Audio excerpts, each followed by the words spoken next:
Welcome back. This is the IT alignment module. For this module, we set ourselves 3 goals: define IT governance and understand its significance, develop a framework to describe IT governance, and understand the relationship between operating model and the maturity of enterprise architecture. So this lesson will focus on operating model and how it relates to the maturity of enterprise architecture. We're going to look at 3 things. What is the operating model of a company? How does the operating model and maturity of enterprise architecture relate to each other? And then finally, what is the strategic implication of a specific mode of enterprise architecture? Operating model is defined in this way. Operating model is the degree to which a company standardizes its core processes and integrates its data. There are 2 elements to this definition. The first element is the degree to which a company wishes to standardize its core processes. Standardization in processes means that different business units perform a specific activity in a very similar way. So standardization reduces variation in company's business processes. So if a company standardizes its business processes, there is a central control of business processes. There is a central body that coordinates how a specific process will be performed. That is how all the different processes in the company will be performed. If the company does not standardize business processes, then business units determine how a specific activity will be performed. Again, the operating model is the degree to which a company standardizes its core processes and integrates its data. The second element of this definition is the degree to which a company integrates its data. Data integration means that data is shared across different business units of the organization. If an organization shares data across business units, customer information, product information, supplier information is shared across different business units of the organization. However, if an organization does not integrate its data, then each business unit has its own customer information, product information, supplier information, and this information is not shared across different business units. So, looking at everything, there are 4 modes of operation. So there are 4 models of the operating model. The most elementary model is diversification. In the diversification model, business units do their own thing. They have their own customer information, products information, supplier information, and this information is not shared across business units. Each business unit has its own way of performing specific activities, and different business units may perform a specific activity differently. On the other hand, in the unification model, different business units share information. So customer information is shared across business units, likewise for products, suppliers, or any other information. Similarly, business processes are standardized and shared across different business units. All the different business units perform a specific activity in a very similar, identical way. The third operating model is coordination, is referred to as coordination. In the coordination model, different business units share information. So customer information, product information, supplier information is shared across different business units, but business units perform activities in their own way. So data is shared across, but business processes are not standardized. Each business unit decides on its own how it will perform a specific activity. The last operating model is referred to as replication. In the replication model, different business units perform specific activities in the same standardized way. So inventory control, all the different business units perform inventory control in a very similar standardized way, but different business units do not share information. So a customer may be a customer of one business unit, but this information will not be shared across different business units. So the 4 operating models are diversification, unification, coordination, and replication. And in the next video, we will look at how the choice of the operating model influences enterprise architecture. Thank you. Welcome back. In this video, we are going to discuss how operating model relates to enterprise architecture. In the last video, we saw that a company can choose to operate in the diversification mode, in the unification mode, in the coordination mode, or in the replication mode. In this video, we want to make the argument that operating model influences the choice of enterprise architecture. Earlier, we have defined enterprise architecture as the organizing logic for business processes, applications, data, and infrastructure technologies that enable a firm's business strategy. Enterprise architecture is like a city plan.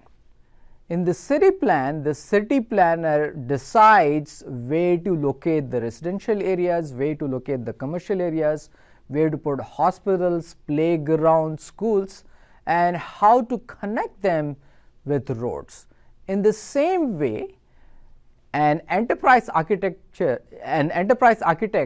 thinks about business processes, database applications, and infrastructure technologies, and what standards to follow for the design of business processes, databases, applications, and infrastructure technologies. The key argument is that the operating model determines the enterprise architecture. The operating model determines the enterprise architecture, where enterprise architecture means what are the standards for processes, applications, data, and infrastructure. In the first stage in the evolution of enterprise architecture, the stage is referred to as application silo.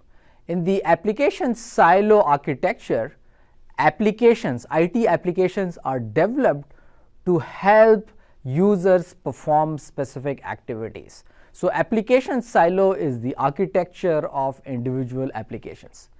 This architecture is appropriate for the diversification model.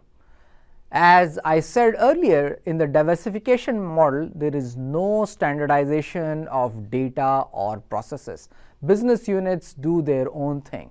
So the application silo architecture stage is appropriate in the diversification operating model, where users perform activity just as they like, and the IT organization develops applications that help individual users perform specific activities in the way that the user decides how they will perform a specific activity.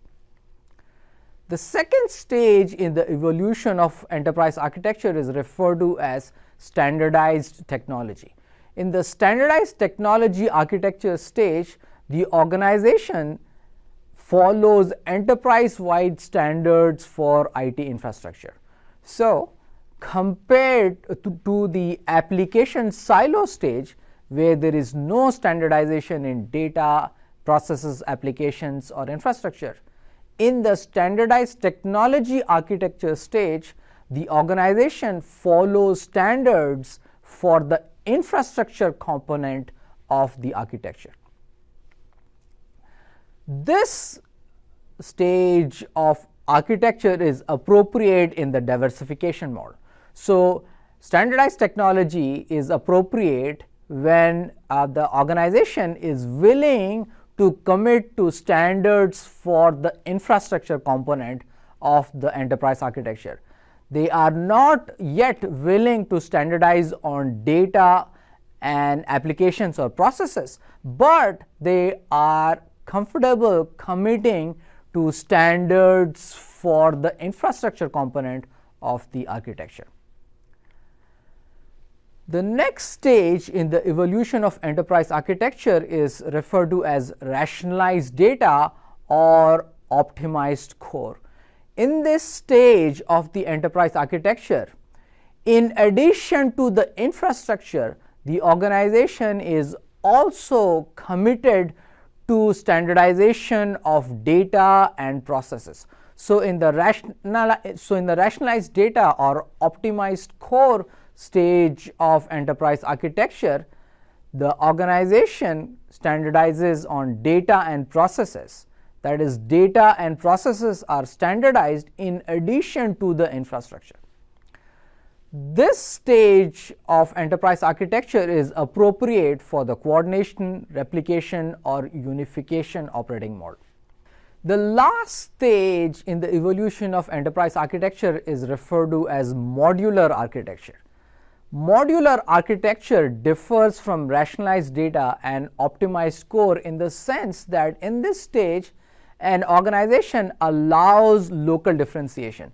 That is, in this stage, in addition to having standards for data, processes, and infrastructure, the organization allows business units to experiment a little bit. That is, they allow business units to modify the standards to meet local needs. This stage of enterprise architecture is appropriate for the coordination, replication, as well as the unification operating model. Thank you. Welcome back. In the last video, we looked at what is the operating model and how it relates to the enterprise architecture maturity stage. In this video, we're going to look at the key features of each stage and what are the benefits and risks associated with each stage in the evolution of the enterprise architecture. So the first stage is referred to as the application silo stage. In the application silo stage, IT focuses on delivering individual applications that address the specific business needs of a function, a business unit, or a geography. Okay? In this stage, data is closely tied to applications. Each application defines its own data. Business users focus on the value of their applications. That is, business users want IT to develop applications when it can provide them some benefits. That is, when the IT application can enable them to perform a specific activity in a more efficient way. In this stage of enterprise architecture, there are few shared infrastructure services. The key benefit of this stage of enterprise architecture is local optimization and innovation. That is, each business user receives an application that allows them to perform an activity in a more innovative and efficient way. And they are able to do that because there are no constraints on development. Each user or a group gets an application that allows it to perform an activity in the best way possible. So that is, there is local optimization. In this stage, projects can be funded on a simple cost-benefit analysis because the benefits of an application are very predictable and easily measured. However, there are some risks associated with the application silo stage. The risk is, since users or groups of users all develop applications that best fit them and there is no standardization, there is no integration of applications within a business unit and across business units. So there is no integration. Also, because of this independent freewheeling way, the cost of maintenance is very high. The next stage in the evolution of enterprise architecture is referred to as standardized technology stage. In this stage, the firm follows enterprise-wide standards for infrastructure. In this stage, the IT reduces the number of platforms or technologies that are supported. However, the application silo problem still exists as there are no standards for data and application. Each application defines its own data. In this stage, firms think of enterprise architecture in terms of shared infrastructure. The key benefits and risks of this stage are as follows. The key benefit is IT efficiency, reduced IT costs as infrastructure is standardized. The another benefit of infrastructure standardization is increased reliability and security. Since the infrastructure is managed centrally, it leads to higher reliability and security. However, there is a conflict between users' desire for the best solution versus the IT's desire to limit proliferation of technology platforms. So the users may have to compromise in the sense that they cannot use any infrastructure they like. Their application has to run on the standardized infrastructure that the company has committed to.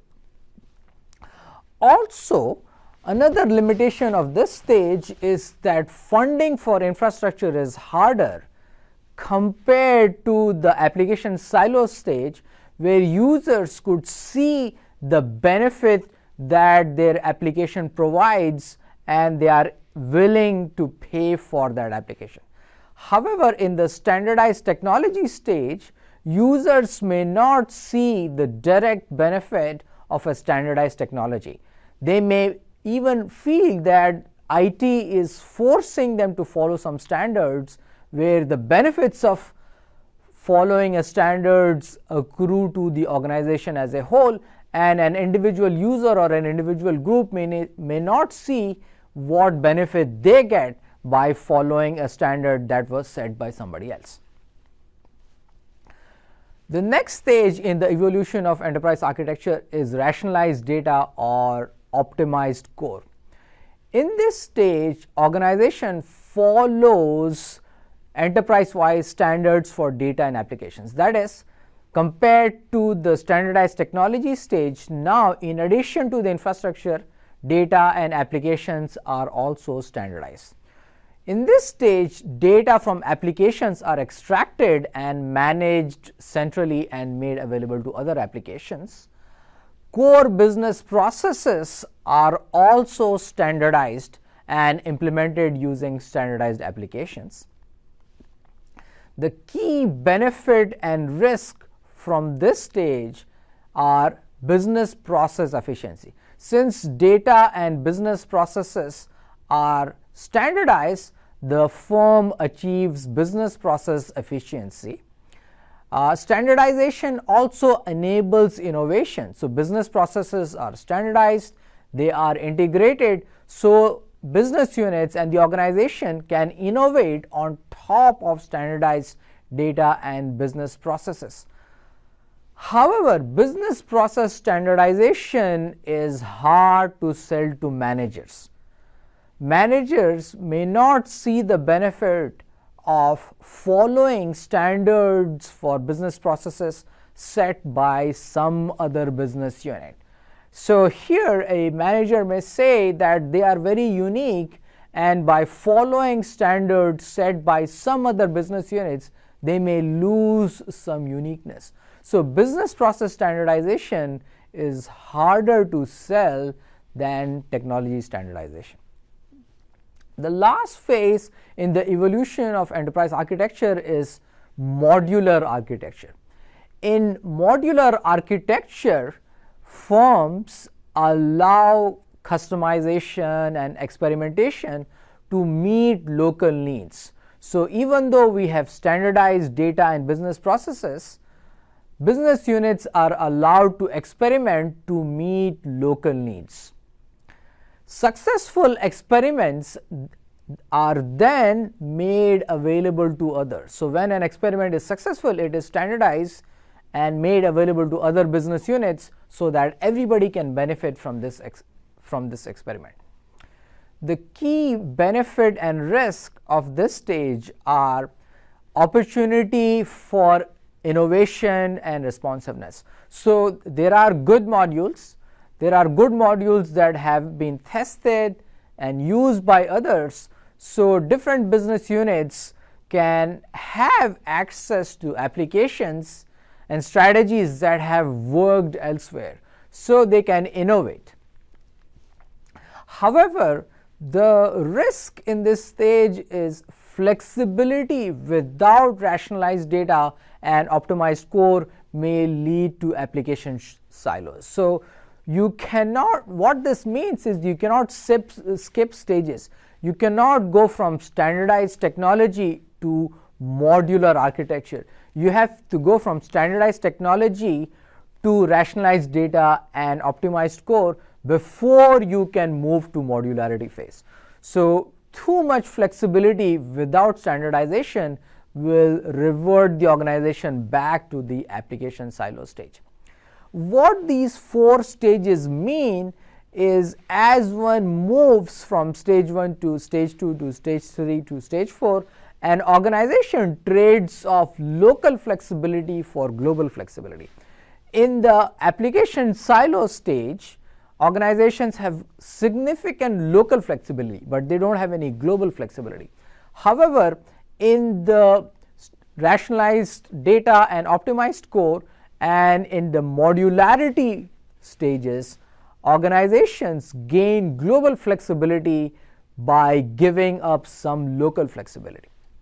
In the next video, we are going to look at the strategic implications of each phase of enterprise architecture. Thank you. Welcome back.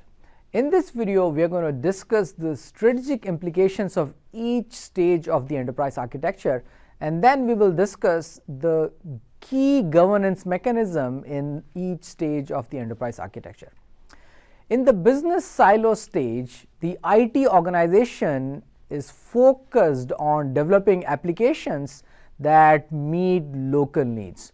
So in this stage, the organization is focused on making investments that are worth the investments. That is, you are developing applications to meet individual users' needs. So you want to make sure that you make investments that have high return on investment. The strategic implication of this stage is local functional optimization. You are investing in local applications, so you want to make sure that each application improves the business process that it was designed to help. The next stage in the evolution of enterprise architecture is standardized technology. In this stage, the goal of the IT organization is to implement an organization-wide standardized infrastructure platform. Here, the goal of the business is to reduce IT costs. You want to standardize the infrastructure across the organization with the objective of reducing IT costs. So as an organization, you are looking for efficiency in IT efficiency.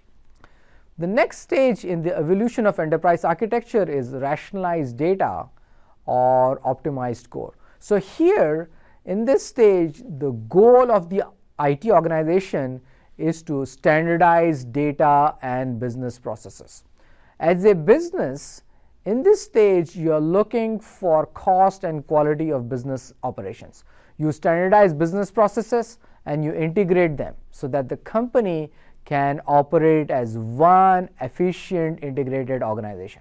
So as an organization, you are looking for operational efficiency of the business. The last stage in the evolution of enterprise architecture is referred to as business modularity. Business modularity means that you have a good system, that is, you have standardized data, processes and infrastructure, but you also allow experimentation so that your good system is continuously being improved, and business units, not only they have good systems, they can also customize the systems to meet local needs and take advantage of improvements that others have come about. So in some sense, IT is focused on providing plug and play business process modules. That is, IT is focused on developing modules that have worked somewhere so that other users can use them and improve their processes or take advantage of some new opportunities. So as a business, business modularity is about agility, speed to market. So the strategic implication of business modularity stage is agility, responsiveness, innovativeness. Now we're going to focus on what are the key governance mechanisms in each stage of the evolution of enterprise architecture. In the business silo stage, the key governance mechanism is writing good business cases. You are investing in applications that are going to improve specific business processes. So you want to make sure that you invest on applications that have high payoffs. Another key governance mechanism in this stage is you want to have a mechanism to make sure that an investment leads to an improved business process. So you develop applications to improve business processes. Once the investment is made, you want to make sure that that investment led to an improved business process. The key governance mechanism in the standardized technology stage of the enterprise architecture are an IT standards committee. So senior IT executives define technology standards and recognize when to retire standards and when to update standards. There also has to be an infrastructure funding and renewal process. In this stage, there is also a requirement for a formal architecture compliance and exception process. You want to make sure that individual project teams have architects who can ensure that technical standards are observed and whenever necessary exemptions are being granted. The key governance mechanism in the rationalized data or optimized core stage are as follows. You want to have enterprise-wide process owners, that is, individuals who define what the standards are for core processes.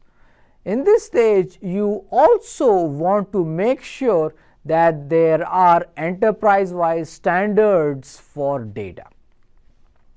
The key governance mechanisms in the modular architecture stage are as follows. In the modular architecture stage, you have standardized processes and standardized data and standardized infrastructure. You want to decide what experiments are allowed. That is, you want businesses to experiment. However, experimentation without boundaries will lead to chaos. So the key governance mechanism in the modularity stage is to specify what are the boundaries of experiments. And once you have approved some experiments, you have to decide which experiments have succeeded and can be made available to other business units as standardized modules.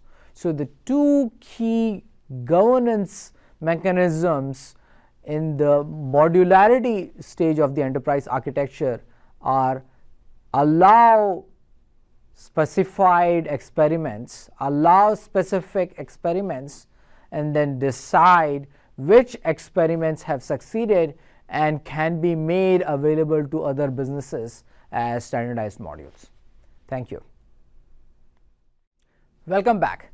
This is the IS/IT governance course, and in this lesson we will summarize the key ideas from the IT alignment module, that is module 1. We said that in the US, a typical organization spends about 6% of revenue on IT. So a $1 billion company would have about $60 million of IT investment in a given year.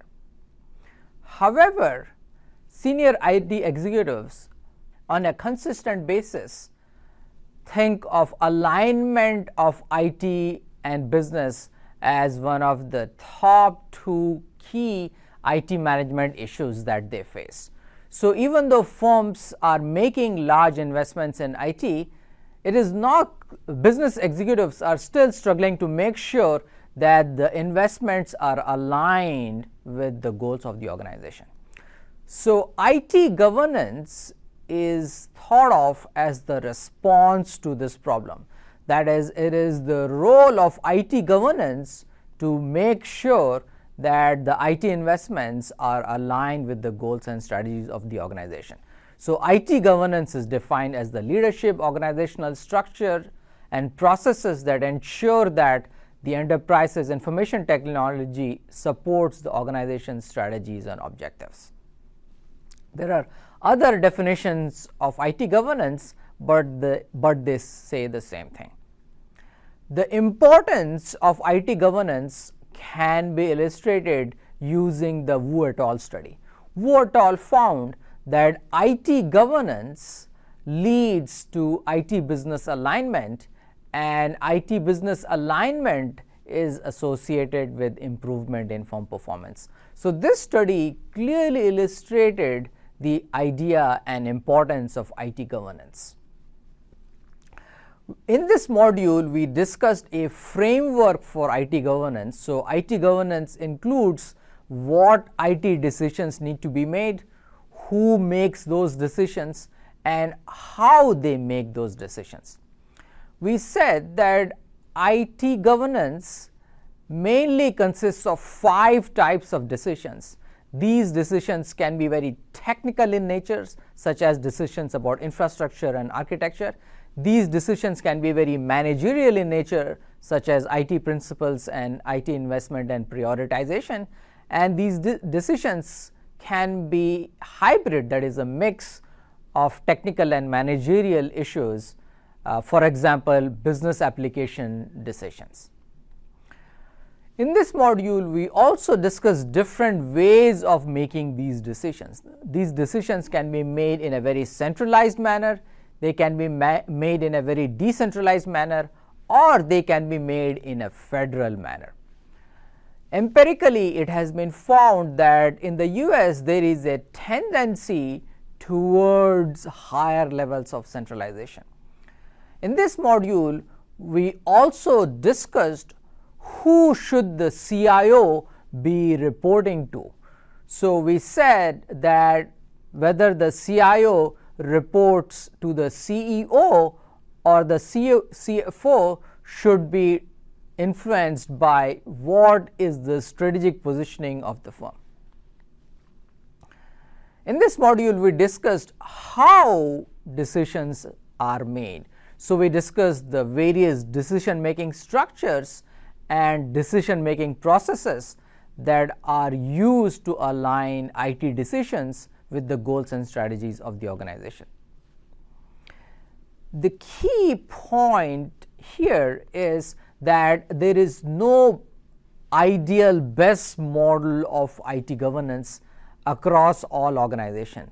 The best IT governance depends on the goals and strategies of the organization.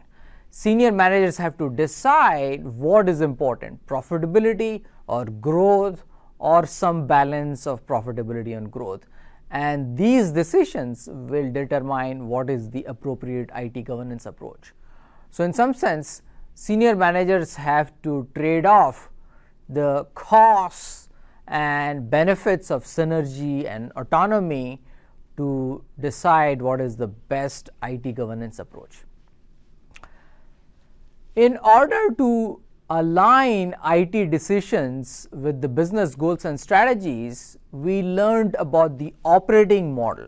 The operating model is the choice of the level of process standardization across the different divisions of a company. Operating model also includes the level of integration, the level of data integration between the different divisions of a company. The operating model determines the enterprise architecture of the organization, where enterprise architecture consists of process architecture applications architecture, data architecture, and infrastructure architecture. We said that the enterprise architecture of an organization has an evolutionary process. So it starts with an application silo architecture where individual IT applications are built that meet the business needs of a function, business unit, or a geography. In the application silo stage, there is no standardization of infrastructure, data, or processes. Business desires applications, and IT organization builds specific applications to meet the needs of a function or a business unit or a geography.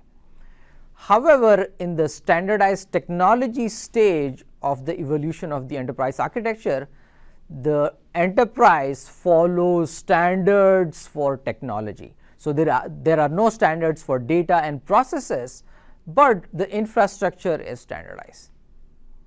However, in the rationalized data or optimized core stage of the evolution of enterprise architecture, in addition to the infrastructure, data and processes are also standardized.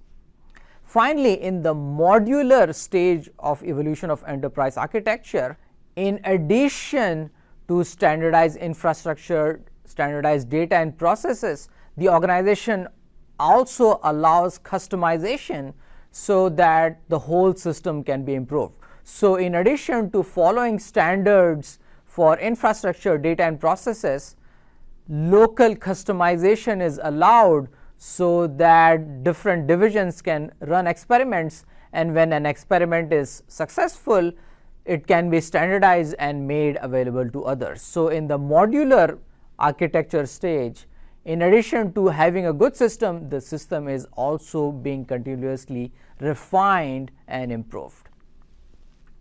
In this module, we also discussed the strategic implications for each stage of the evolution of enterprise architecture, whether an organization is in the business silo stage, standardized technology stage, rationalized data stage, or business modularity stage.